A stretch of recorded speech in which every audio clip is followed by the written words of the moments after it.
Hello out there, I'm Geronimo, and welcome back to GregTech New Horizons.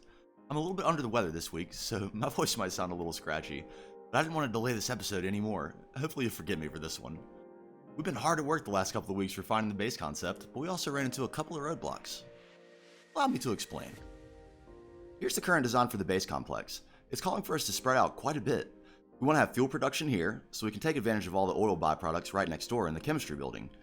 Central power is planned for right in the middle of the madness, here, a sensible location to send power spawn out or two. And the stuff we really need to progress, namely bee and crop outputs, wants to be up near the top of the complex, where we have plenty of room to add more buildings as we need to. Here's the rub. We don't really have the capability to centralize power just yet. Close to the end of the EV chapter is really where this starts to make more sense.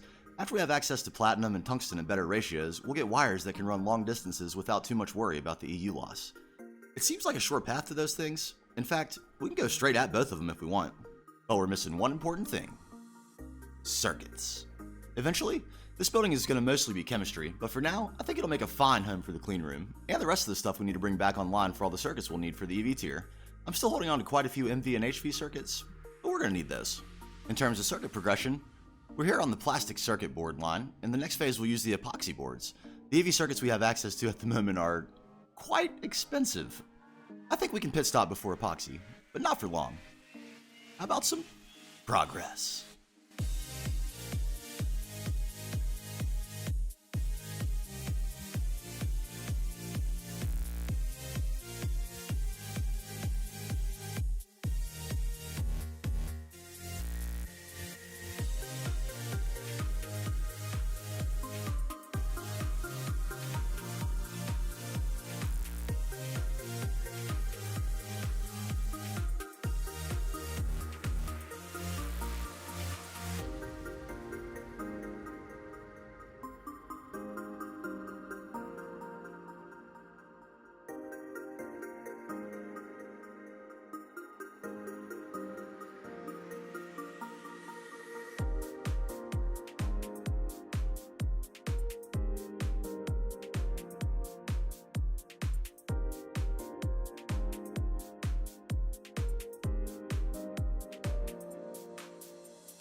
Here we are. So what exactly do we have going on here?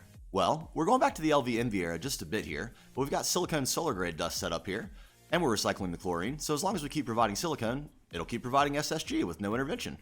We need the SSG dust for silicone boules, which get cut into wafers for various circuit components. We'll get to that in just a sec. We also have sodium persulfate here. I prefer this over the iron 3 chloride because A, we have no renewable supply of chlorine just yet, and B, I have sulfuric acid and sodium in plentiful supply. Both this and sulfuric acid are crucial for the circuit boards, so now we're set. These chemical reactors are purpose-built for exactly that, so we're ready for future automation with AE. And of course, the clean room. I decided to increase the size a bit so we'll have enough room to maneuver. The clean room multi-block itself runs at LV, and everything else is at HV, though soon to be improved.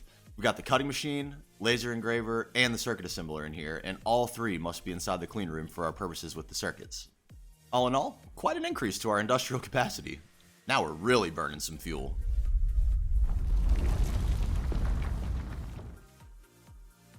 What in the name of Gaia was that? Probably best to ignore it and hope it goes away. I'm going to make a handful of EV circuits the hard way to get us started. In the meantime, let's plot a more serious course towards epoxy. The chemistry is about to get real. I think we can manage most of this. The only issue we're going to have is that we don't have chlorine. You can see why I went with sodium persulfate now. There are a few ways we can address this. Long term, we definitely want the salty root crop, but for now, let's get the salt bee. Should be easy enough with this new alveary setup. It's got 2 electrical stimulators, each with 2 intricate circuit boards with 4 golden electron tubes apiece. For everything but the lowest chance mutations, this gives a 100% likelihood to get the bee. The salt bee needs a warm, arid habitat, and it's just our luck that there's a desert right next door leaking into our lovely shield biome. And this spot just happens to be a 3x3 of warm arid. How convenient. We've got our block of salt below the center, so in goes aluminum and clay, and out comes salt. Welcome to your new home, friendo. While we're at it, the slag combs this guy produces are our ticket to renewable fluorine. In fact, most of the bees we already have produce tons of slag combs. If we centrifuge the slag combs, we'll get black granite dust. If we centrifuge again, we'll get biotite, which if we electrolyze, will give us fluorine, and some other useful things, most notably silicone that we can use for more bulls. Surely harnessing nature's bounty and using it to create what amounts to poison and other chemical compounds that don't occur naturally won't come with any consequences, right? Right? Wrong. This time they had gone too far. The Earth sent signs of caution. A small example of the corrupted world that awaited them if they continued their quest for absolute power. It was ignored, just as the locals in the end dimension had been ignored. They barely noticed the signs. They continued to defile the Earth with complete abandon, machine after machine and engine after engine, burning fuels and creating a smog so thick the local fauna could barely survive. It was time for a statement.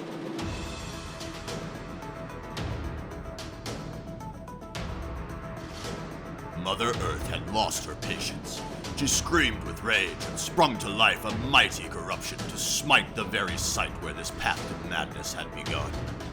The portal.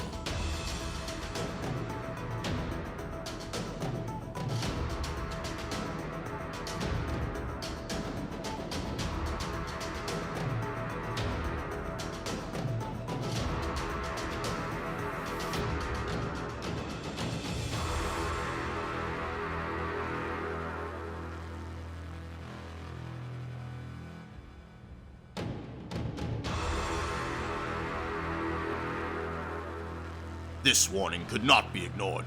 They would surely turn back now.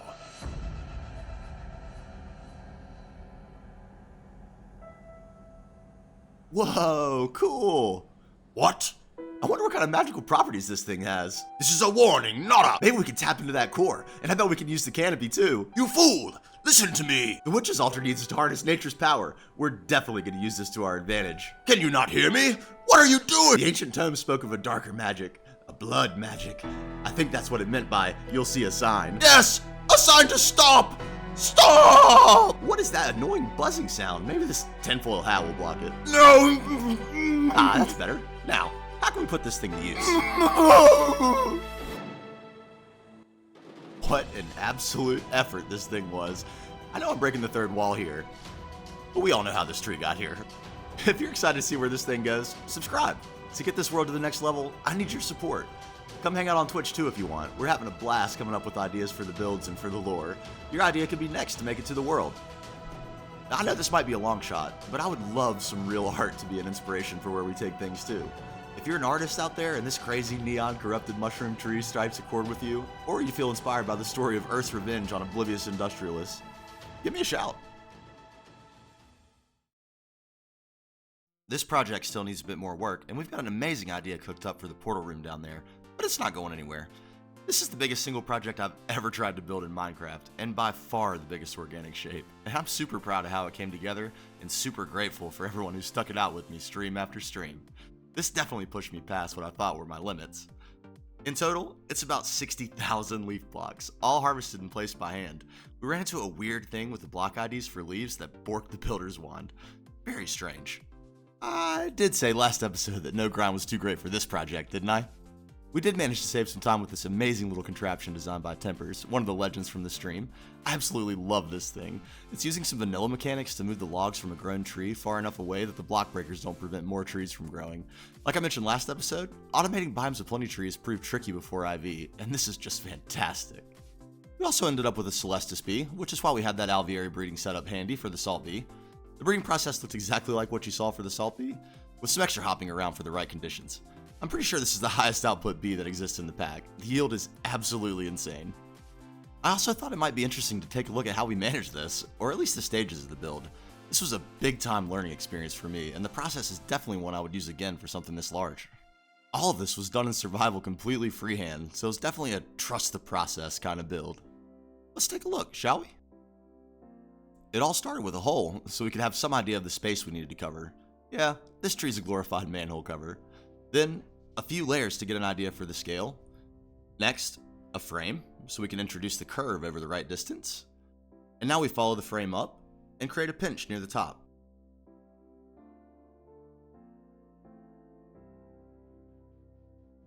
It's not very pretty, just a featureless tube, but detailing now could mean a bunch of wasted hours if we end up not liking the shape. All throughout the build it was about trying to imagine the next steps and seeing if what we had would work to proceed. Once we had a shape we liked, now we could add detail and smooth out the curve, and also add the root system. Getting the scale of the trunk down first really helped inform how big the roots needed to be.